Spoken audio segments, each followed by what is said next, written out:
Rimaniamo a Udine perché nonostante le sue bellezze si presentano diverse problematiche e limiti per i giovani, molti dei quali decidono di fare armi e bagagli in cerca di migliori opportunità e a quanto pare anche di più movida. Vediamoci il tutto e capiamo di più nel servizio di Annalisa Anastasi.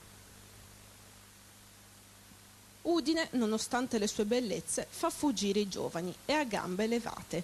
Possibilità che rasentano lo zero, stessi giri di persone. Insomma, una città in cui tagliare i rami secchi è impossibile e chi tiene alla cittadina e alle sue radici si scontra con il rischio di non crescere e maturare abbastanza.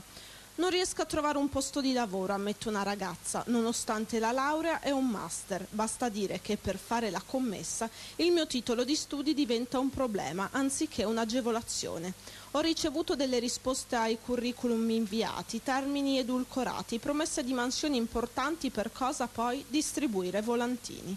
La piaga del precariato e della disoccupazione logora anche la nostra regione, nascosta dietro un'apparenza di benessere. Basta andare in centro per vedere ragazzi vestiti di marca dalla testa ai piedi che guidano macchine importanti, ma non è attraverso questi dettagli che si evince il progresso di una realtà culturale. Per quanto concerne il discorso dei locali, vale la stessa cosa. Manca la creatività di inventare proposte nuove, mancano volti nuovi che propongano idee che non saranno mai quelle di Milano o Roma, ma potrebbero andare oltre alla semplice scontata proposta alcolica. Sarebbe dunque ora di superare rigidi schemi mentali che impediscono alle idee nuove di penetrare in una realtà che potrebbe dare tanto.